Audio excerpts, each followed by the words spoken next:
On va poursuivre, on reste dans les lunettes, mais on va aller du côté de l'audition avec vous, Franck Chastanet, le cofondateur de SunUp. La France bouge, la pépite du jour. Un projet qui a été fondé à Montpellier en 2019, début de commercialisation en 2021. Franck, vous avez 45 ans, on va revenir un petit peu sur votre parcours. Vous avez été pendant 7 ans directeur commercial d'Aramis Auto, donc rien à voir avec l'audition. Comment vous êtes allé petit à petit, après vous êtes allé travailler chez Bio C'est Bon, vous avez été aussi le directeur commercial. Pourquoi être allé vers l'audition en 2021 ? Moi, en fait, c'est avant tout une affaire de rencontre, dans le sens où effectivement, j'ai été pendant 7 ans le directeur commercial d'Aramis Auto. Après, effectivement, de Bio C'est Bon pendant 4 ans. Et lors d'une rencontre donc avec un ami audioprothésiste sur Montpellier qui avait des magasins, des laboratoires d'audioprothèses, on est parti d'un constat qui était de se dire que en fait finalement il y a beaucoup quand même de personnes qui ne se font pas dépister. Mais parce que c'est souvent perçu comme une perte d'autonomie, un signe de vieillesse de perdre l'audition. Donc c'est resté tabou. Ouais, en fait alors, ça va mieux, mais ça reste toujours un frein en fait, parce que effectivement on imagine toujours que on va se retrouver avec un appareil qui va caricaturer, qui va être un signe de vieillissement. Et du coup, on ne va pas se faire dépister.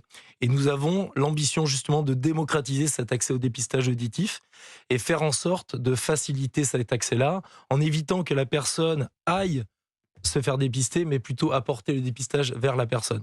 C'est pour ça qu'on est présent. Vous avez créé SunUp. Justement, vous allez nous dire ce que c'est. Concrètement, c'est quoi cette appli, ces applis? Vous aussi, vous avez 1 minute. On vous écoute, Franck. Ok. Alors déjà, SunUp, c'est une start-up montpelliéraine, comme vous l'avez dit, qui est fondée par 6 associés, dont 5 professionnels de santé. Je suis le 6e. Notre objectif, c'est de démocratiser le dépistage auditif et plus globalement d'accélérer la transformation digitale du secteur de l'audiologie. Notre ambition est de rendre accessible au plus grand nombre des tests auditifs fiables, mais aussi de permettre leur interprétation par des spécialistes. En fait, on développe des solutions de dépistage et de diagnostic des troubles auditifs nécessitant simplement une tablette et un casque en Bluetooth calibré. Et certains tests se réalisent en moins de 3 minutes. On intervient dans plusieurs secteurs, l'optique et la pharmacie, avec une particularité qui est l'accompagnement post-test des patients, mais aussi dans des secteurs plus classiques de l'audiologie. Et nos solutions sont en effet utilisées par des audioprothésistes et le seront à terme par des médecins ORL, généralistes, scolaires et du travail. Et en effet, dans notre objectif de démocratiser le dépistage auditif, on intervient en entreprise à l'occasion de journées de sensibilisation et de dépistage qui s'inscrivent dans les démarches RSE et d'inclusion des collaborateurs. Merci pour votre pitch, Franck Chastanet, cofondateur de SunUp. Si je comprends bien, il y a un casque dans ce dépistage. Comment ça se passe? Si par exemple j'ai envie de me faire dépister, je le fais comment avec votre solution? En fait, elle n'est pas accessible à tout le monde. C'est-à-dire que vous pouvez aller dans une pharmacie ou chez un opticien. Ok, vos clients, c'est les pharmacies, c'est les opticiens ou les entreprises? Voilà, une partie de nos clients, voilà. Et on va dire qu'il y a une partie de notre offre, c'est pour les pharmaciens et les opticiens, à qui on propose notre solution afin de pouvoir se faire dépister. En fait, c'est quoi? C'est une tablette, comme j'ai là, et un casque qui est calibré directement par nos équipes. Calibré, ça veut dire qu'on va maîtriser le niveau de sortie du casque pour s'assurer de la fiabilité du résultat. Et en 3 minutes, on fait ce test pour pouvoir dire, OK, on a un trouble auditif ou pas. Et derrière, s'il y a un trouble auditif, on va accompagner le patient vers un audioprothésiste. Comment ça, depuis 2021, comment ça évolue votre business? Comment ça marche? En fait, le premier marché que nous avons adressé, c'est le marché justement des opticiens et des pharmaciens. Et ça représente aujourd'hui 70% de notre activité. Et on est en train d'ouvrir de nouveaux marchés par opportunité ou par opportunisme. Notamment le marché des entreprises qui nous ont sollicité en se disant... Pour des journées de sensibilisation, on va aller tester nos salariés. Quel regard portez-vous là-dessus, Benoît Jobert? Pour Optique 2000, il y a aussi une partie c'est très intéressant ce que raconte Franck, parce que nous, on est Audio 2000, on a 230 centres partout en France, et on est partenaire de grands concerts. On a fait les Vieilles Charrues cette année, et on met à disposition du public des tests de dépistage. Avant d'aller au concert, sympa. Avant d'aller au concert, on va voir si on... Eh bien, détrompez-vous, ce sont les jeunes qui viennent. C'est vrai? Et on en fait plus d'1 millier à chaque fois qu'on va sur un événement. C'est-à-dire qu'avant d'aller à un concert, comment vous pourriez me tester? On dit, venez vous tester. Après, on distribue aussi d'ailleurs des matériels de protection de l'oreille. J'étais à un concert la semaine dernière, j'ai vu plein de personnes avec des choses dans les oreilles. C'est quoi ? Ce sont des bouchons pour pas avoir à subir trop faire mal au tympan en fait. Et ça, c'est très utile. Mais on fait la double démarche et on s'aperçoit que le tabou dont parlait Franck commence à baisser. Et il y a un joli film, Pascal Elbé, Sandrine Kiberlin, On est fait pour s'entendre, que j'invite tout le monde à aller voir parce que c'est une belle histoire bien racontée. Si vous êtes parmi nous aujourd'hui, Franck, c'est parce que vous avez des besoins. Et pour cela, nous, on a Nathalie Carré qui va répondre à vos questions. Bonjour Nathalie. Bonjour Elisabeth, bonjour tout le monde. En charge de l'entrepreneuriat à la Chambre de commerce et d'industrie. Alors Franck recherche des nouveaux partenaires pour développer les tests auditifs. Mais la première idée, comme ça existe déjà Nathalie, c'est que déjà il faut qu'ils puissent se distinguer de ce qui existe déjà sur le marché. Ah bah oui, moi j'ai découvert ça. J'ai tapé test auditif sur mon moteur de recherche, mais il y en a des dizaines en ligne. C'est hyper simple. Alors vous allez me dire, oui, mais ils sont moins bien. Et c'est peut-être vrai, mais quand on n'y connaît rien, on ne fait pas la différence. Ouais. Et voilà. Donc la notion de fiabilité est fondamentale et c'est probablement ce qui vous distingue des autres. Alors peut-être que dès votre page d'accueil, au lieu de dire solution de dépistage auditif simple, rapide et fiable, dites simplement solution de dépistage auditif la plus fiable du marché et prouvez-le sur une page en prenant des cas d'usage de personnes qui ont fait des tests en ligne, puis chez vous, puis chez un ORL pour montrer que votre solution est celle qui est la plus professionnelle parce que les résultats sont les plus proches de ceux réalisés par un ORL. Et puis si je peux me permettre, Nathalie qui nous donne des exemples de personnes plus jeunes que celles dont parlait Benoît Jobert, des jeunes qui veulent se faire tester avant d'aller à un concert par exemple. Ça va encore plus détabouiser l'histoire. Détabouiser, exactement. Et puis ce qui est bien aussi sur votre solution, c'est que vous réalisez des tests en situation de bruit. Parce que c'est vrai que faire un test dans le silence, c'est facile. Enfin, c'est facile. Disons que c'est plus simple. Mais finalement, on vit dans le bruit. Donc vous, avec vous, on peut voir si on entend vraiment quand on est au restaurant, dans la rue, etc., etc. Donc cet argument est important. Et puis, vous avez raison de creuser le sillon du dépistage en entreprise. Alors, 2 autres pistes à tester. On a reçu à la France Bouge Viabiz, qui organise des rendez-vous médicaux dans les entreprises. Ça pourrait faire une nouvelle corde à leur arc et vous pourriez entrer plus facilement dans ces entreprises.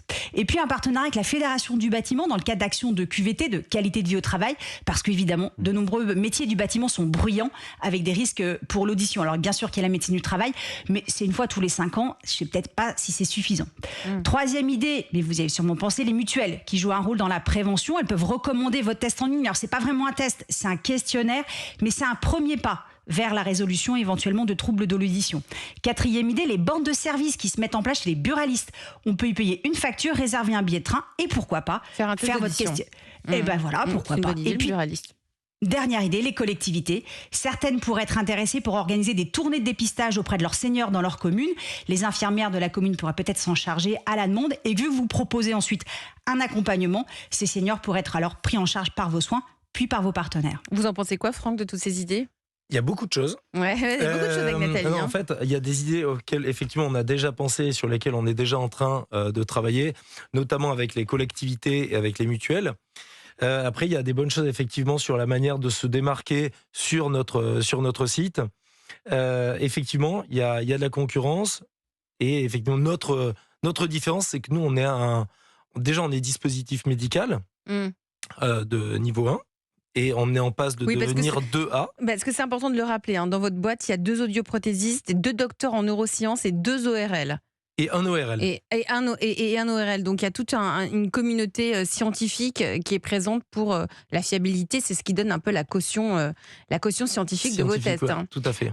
Vous souhaitez, donc on l'a bien compris, démocratiser ce test auditif, sauf que, et ça c'est Nathalie qui me rappelait ce chiffre, 1 million, Nathalie, de malentendants ne sont pas appareillés.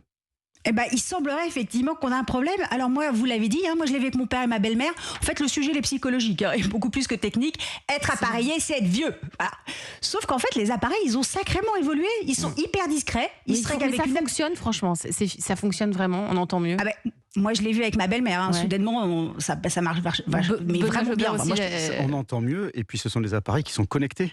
Aujourd'hui, vous répondez au téléphone, vous avez juste à effleurer votre oreille pour répondre au téléphone. C'est vrai ? Oui, et quand vous regardez la télé, automatiquement, votre appareil va se mettre en connexion avec la télé.